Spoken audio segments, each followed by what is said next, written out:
Hi, I'm Florence Phillips, and I teach the Family Law Clinic here, which is combined with the Youth Law. There are overlapping issues, and it's worked out really well this past semester, and we intend to offer it in spring of 2012. I have been in private practice for 37 years. I know I only look 37. Actually, not a little bit ahead of Professor Lutberg. I am a state bar certified family law specialist.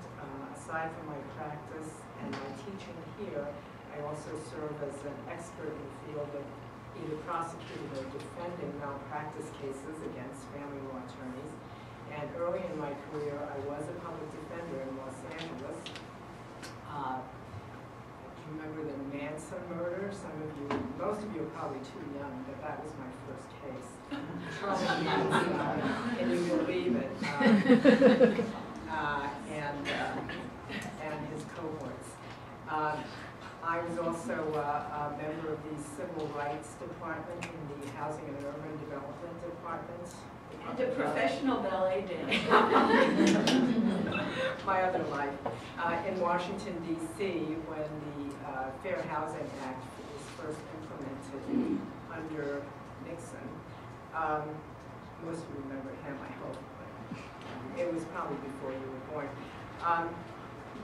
What I hope to accomplish with the clinic is that I realize it's a very important growing area of law, especially in this difficult job market. In the likely event that most of you would end up in a small firm or even solo not too long in the future, I feel that it's important to have these tools where you directly service clients with their quote-unquote retail problems, such as family law, perhaps estate planning, landlord-tenant, personal injury. Those are the areas of law where the people on the street are going to knock on your door when you hang your shingle up. In the family law externship, you will work with either a legal aid office, a court agency, or a private law firm handling dissolutions, handling custody issues, support issues, complicated property issues. In family law settings, it's not just pots and pans. You have patents, you have vineyards, you have all kinds of exotic properties that people own that have to be dealt with in a dissolution case. You have domestic partnerships, you certainly have domestic violence, parentage actions, prenups and postnups. You would be able to participate in court hearings, in mediations, in settlement conferences, and trials and depositions right away, because family law is a field that moves very, very fast. And within 6 months, you can have 3 hearings and be scheduled for trial and settlement conference, whereas a civil case may take you 3 or 4 years before you even get there. So it's a truncated trial procedure where you will get trial experience immediately.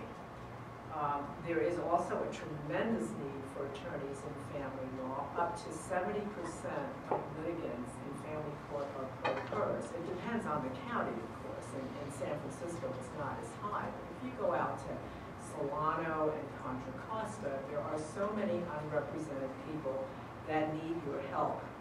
These issues cut across all economic and ethnic stratas of society, of course. It deals with basic human rights, such as, will I lose custody of my children? Am I going to be kicked out of my house? Do I have any rights to support? Am I going to be deported if my husband leaves me? Can I get restraining orders? What if my spouse takes off with the kids to another country? These are really, many times, gut-wrenching, basic, urgent issues that you will deal with on a daily basis in a family law setting. If you think you might be cut out for this type of work, I invite you to try out the externship clinic so you'll get firsthand daily experience in this kind of setting. And I invite you to check out the family law externship for spring 2012. Thank you, Abigail. I'm Abigail Trillin. I'm the managing attorney at Legal Services for Children, which is here in San Francisco at Civic Center. I've been there for 15 years. And the The externship clinic that Professor Phillips and I are teaching is really very, very practice-based. So it's what we're really looking at in terms of the youth law piece is what does it mean to be a lawyer for children? What are the different roles you can play? So we talk about representing children in the child welfare contexts. We talk about representing children in guardianships, school discipline, immigration. But the question that we're trying to talk about is, what does that mean? What does it look like? What kind of jobs will you do? So we're not talking a lot about what's the case law on this, although sometimes that we'll get into that a little bit. But this is really a practice-based class where we're looking at what would it be like to wake up in the morning, go to work, and be an attorney for children. To do the youth law externship, you can do an externship at any of the various nonprofits that represent youth, and that can include the agencies that represent children in foster care. That can include city attorney's office that represents the department in foster care. That can include public defender's office in the delinquency division, and it can include, of course, legal services for children, which I have information about. It's my shameless plug for legal services for children. And so it's really a wide variety that you can, places that work on education issues, any impact organizations such as National Center for Youth Law, Youth Law Center. And I think there's lots of suggestions in the material and on the website in terms of what could qualify you. But any of those externships would be appropriate to do in collaboration with our class. And if you have any interest in legal services for children, please talk with me. And also, actually, if you have any interest in other organizations and want some input and feedback on whether those would be a good place to do an externship, I'm very happy to talk to any of you about that.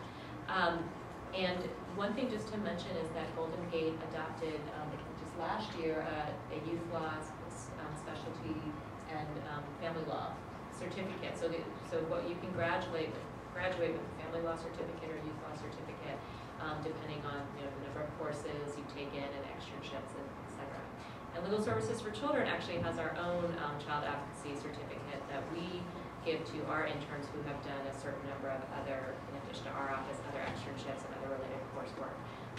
And so again, I think it's really important to recognize the field as a specialty. I'm actually in the first class of child welfare specialists. That's a pilot program that started about 6 years ago to really recognize that this is a field, this is a professional specialty like tax law, family law, et cetera, and that there really are special skills that you need. And so I really appreciate Golden Gate recognizing that and creating this externship program and the certificate program. But I think it really is a very special field, and I'm very open to helping any of you who are interested in kind of navigating your law school career so that you can be best prepared to take a job in this field.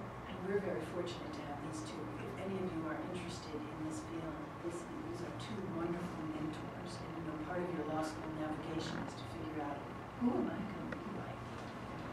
Who can I look up to? Who can inspire me to figure out what kind of lawyer I'm going to be? And we're very fortunate to have our adjunct faculty include people like all of the faculty who are here today. In particular, now speaking about Abigail.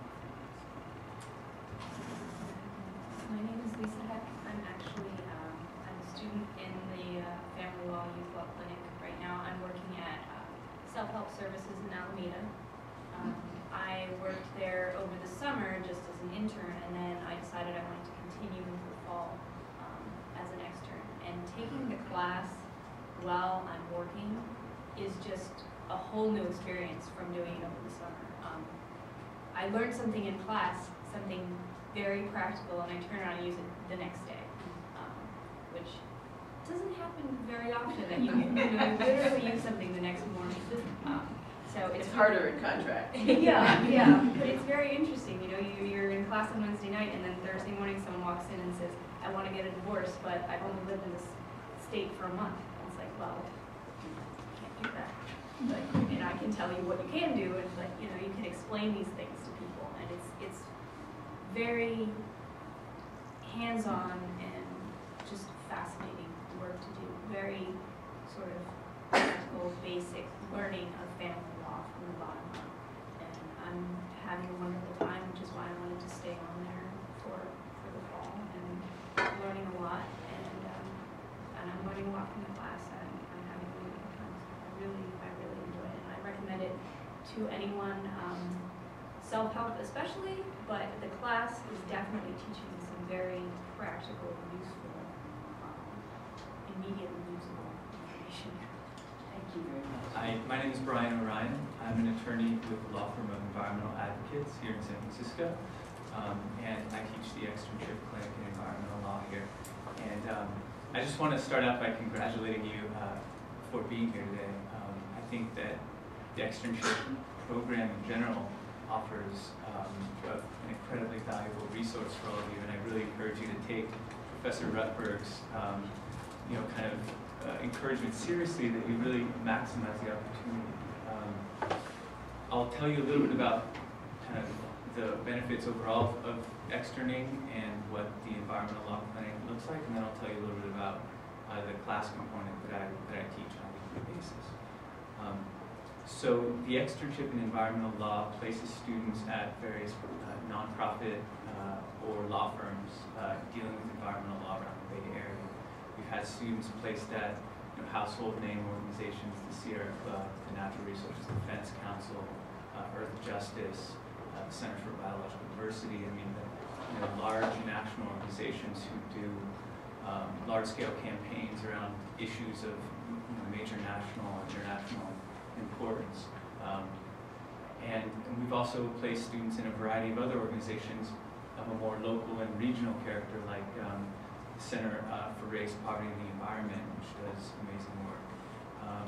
San Francisco Baykeeper, who is a client of mine and who I will put a personal plug in for, their staff attorney has told me that they really want to have a student this year. So encourage anyone who's interested in water issues, particularly protection of San Francisco Bay, to apply there. And if you're lucky, maybe they'll take you out on a boat and you guys can go investigate some environmental compliance issues around the Bay, and I'm not kidding about that. And others of similar kind of nature. So the work placements themselves give students the opportunity to really interact on a day-to-day basis with the attorneys in those offices.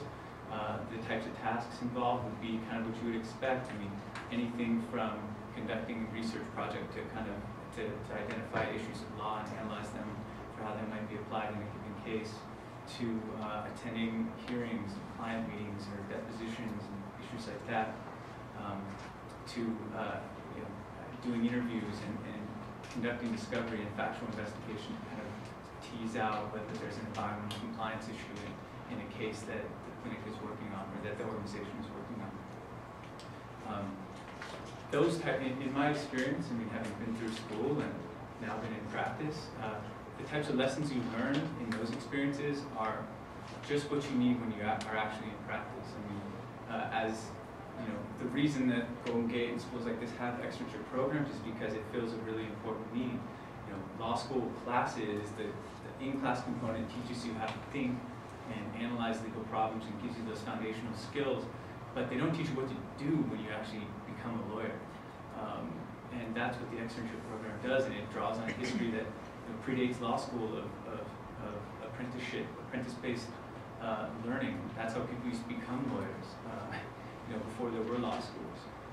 And so it's really just an invaluable resource, and I found that out day one when I became a lawyer. I didn't really take advantage of these opportunities, to be honest. I didn't understand it. But when I, got into law, and, day one, when the partner walks in my office and knocks on the door and says, "Hi, welcome to the firm," whatever. And, the question wasn't, can you explain to me the, minimum contacts with the forum state that are requisite to establish personal jurisdiction over a defendant? That wasn't the issue. And in 6 years that I've been litigating, I'm thankful to say I've never had to answer that question. It's more, the things that you have to know are more, how do I conduct myself in a client meeting?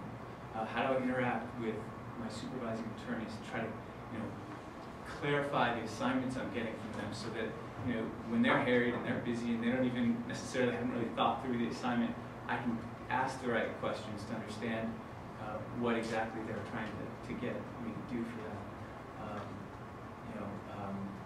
How does the specifically